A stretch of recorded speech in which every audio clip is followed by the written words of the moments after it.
Thank you so much, our viewers, where we are coming from. This is Equatorial TV, and we are live from Nairobi, Kenya, where we are at Nairobi, that is National Assembly buildings.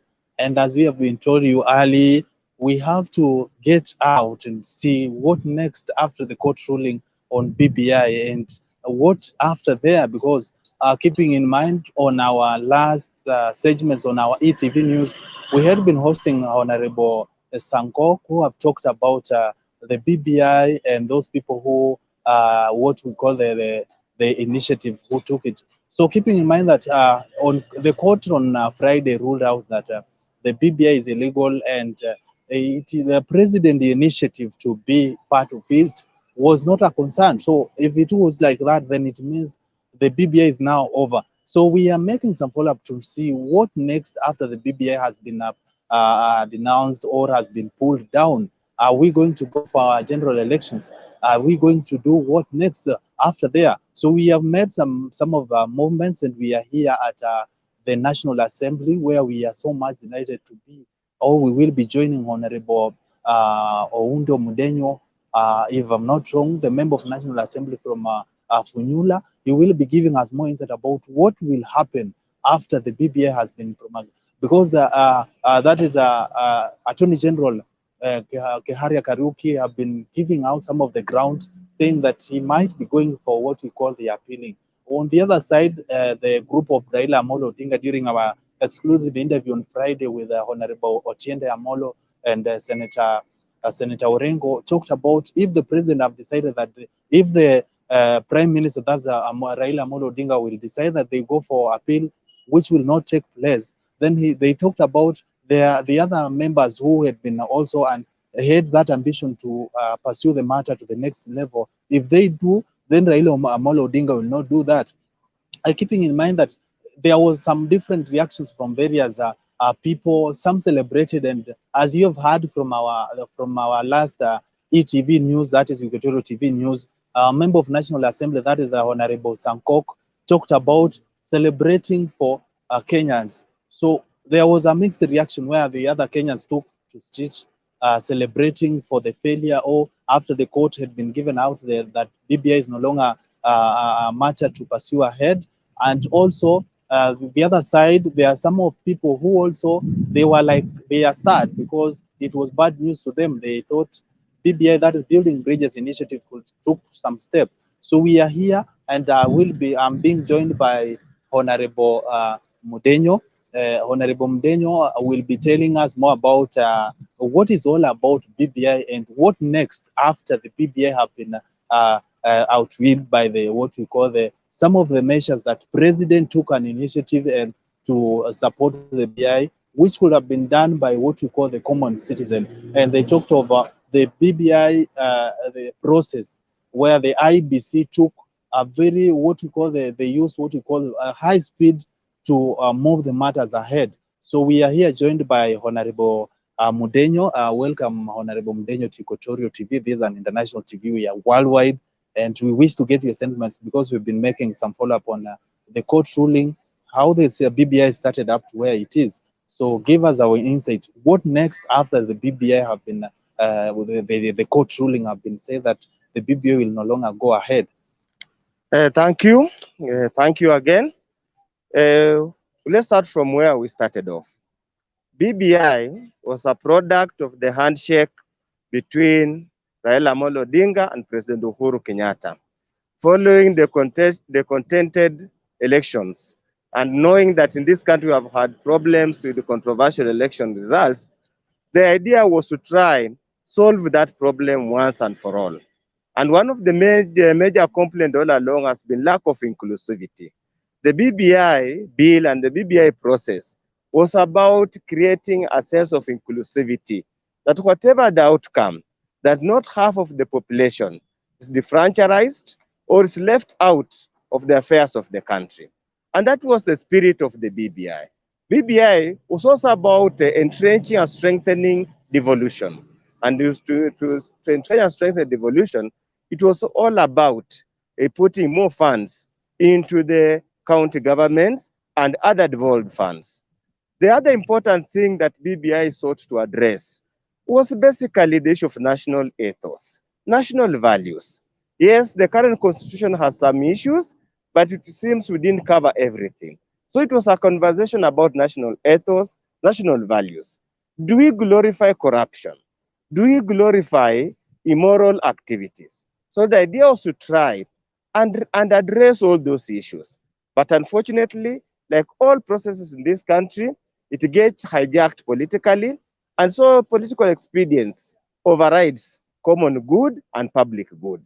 So us as ODM, we have said, and our party leaders repeatedly said, BBI now, for this particular moment, is something that we have forgotten about it. We have moved on. The court has made its judgment. Many of us disagree with the judgment because a court cannot override public will. They should have allowed the document to be subject to the people. Let the people make their decision. Whether they like the proposals or not, they would have voted either way. Stopping public people, the common mwananchi, the common citizen, from exercising their sovereign right to vote for any amendment, to vote for any matter, was surely to curtail constitutional freedom. We want to leave it at that. We don't want to castigate the judiciary. They have done their part, but they must understand they live within this country.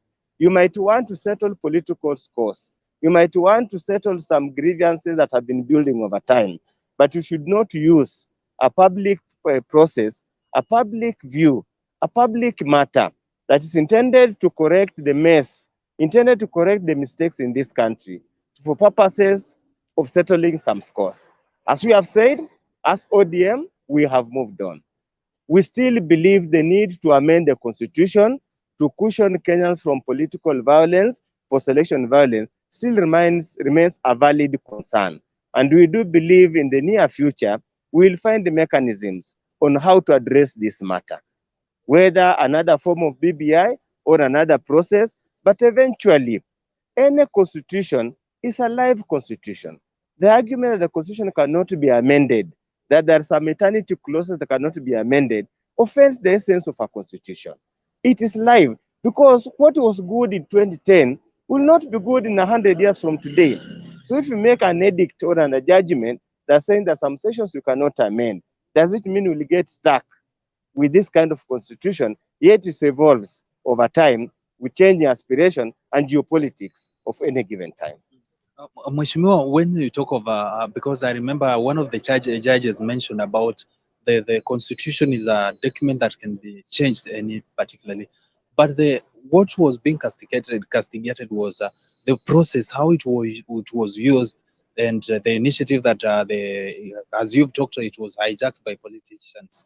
What is your take on the Attorney General, that is Kiharia Kariuki, has talked about collecting some of the ground evidence and do what we call appealing to the Supreme Court? What is your take on that? Well, again, the view expressed by the court are not realistic views. They're not views based on any facts. As I tell you, it's just judicial activism. The BBI document was subjected to public participation. Even the judges of the High Court made a presentation to the BBI steering committee. So the argument that there was no public participation cannot hold water. It's just being disingenuous because it was subject to public participation, and which is a more superior and foolproof public participation than a referendum itself. Going to the referendum would have been a measure whether there was public participation or not. When we sell the document prior to a referendum, we are doing public participation. At that particular point, people would have understood and voted whichever way they have understood. So there's nothing wrong with the process, nothing at all. It's just because some people, some judges were generally unhappy on two issues. One, the issue of ombudsman. And that's that all these stories, all this long English, is just about issue of the attempt to introduce ombudsman. And secondly, they have issues with the president about cherry picking on which judges to appoint and which are not to appoint. So they're actually punishing the entire country because of the disagreement they have with the person serving as the president of the Republic of Kenya.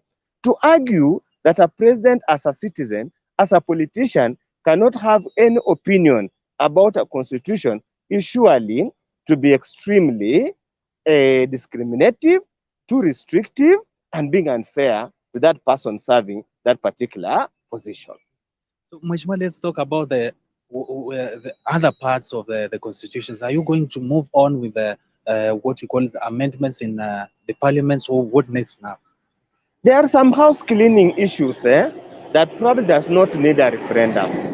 Looking at the legislative agenda that is before Parliament, Parliament through the House Business Committee will decide which one to prioritize and which one do not need to be prioritized. That I'm 100% sure. Parliament is in able hands. They will decide how to move. But probably some amendments might be time barred because the elections just in the horizon. We wanted to have dealt with them much earlier, but let's see whichever proposals they are. Currently, there are quite a number of constitutional amendment bills that are now under public participation. We do believe when they come, depending on the views that we get from the public, we'll decide how to proceed as a National Assembly. So, Mheshimiwa, now let's talk about the expenses, because most of the other side, that is the hostile nations, they demanded that the expenses incurred should be repaid back. What is your take on this? Again, it's pure dishonesty. There are no expenses. This was done as natural process. Many members of parliament, many politicians, many NGOs spend their personal money. It was not public funds.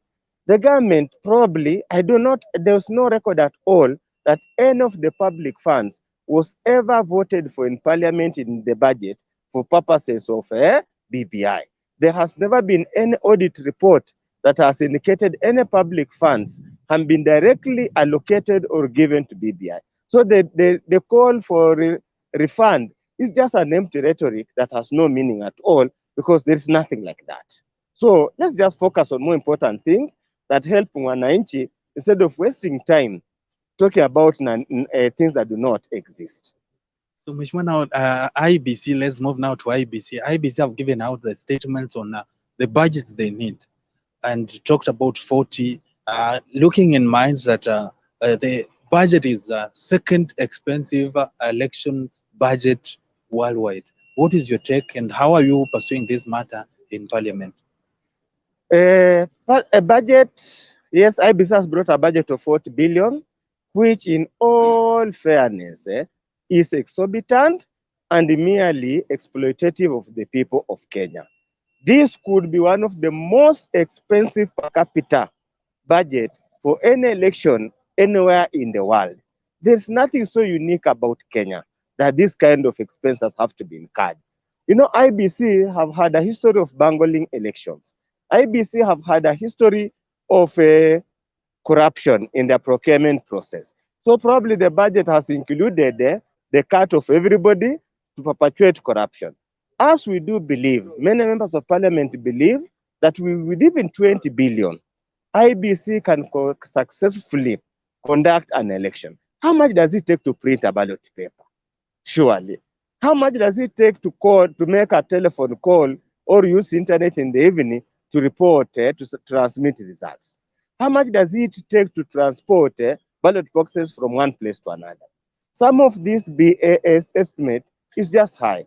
We do believe the committee of JLAC, that's a Justice and Legal Affairs Committee, will scrutinize that budget thoroughly and clearly and remove those elements that are of waste, elements that are amenable to corruption, so that we have a lean bill or a lean budget that will enable us conduct election without overburdening the already overburdened people of Kenya. So that is a good, your last sentiments as we finish or as we wrap up. What is your statement, sir, generally? We are going to a watershed election where the president has finished his term, is going to retire, so we'll definitely have a new president. One of the things that we need to do, and we Kenyans need to be very careful, there is going to be very many lies. There are going to be very many false promises.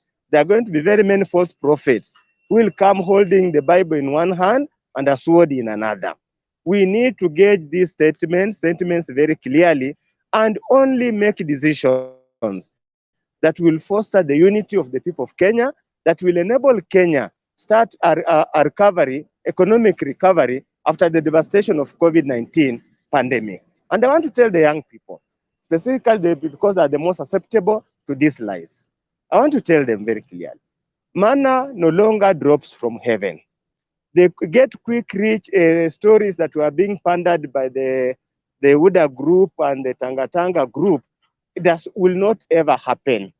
Please remain grounded, work like anybody else, because there's not going to be free money flowing from heaven, flowing from everywhere after the 2022 election. There is no substitute to work. You simply have just to work to earn money. There's no other way. So I want to urge them, when you go to vote, make a sober and reasonable judgment. Do not be carried away by sloganeering and raw emotions that will end up being a terrible disappointment 2 months, 3 months after the election. Thank you so much, our viewers. This is Honorable Mudenyo. I hope Oundo Mudenyo. Yes. Oundo Mudenyo is a member of parliament from Budalangi. No, Funyula. From Funyula. It was a very insightful statement, a man of knowledge, and a very wonderful statements that we are checking out what next after the court ruling on building bridges initiative here in Kenya.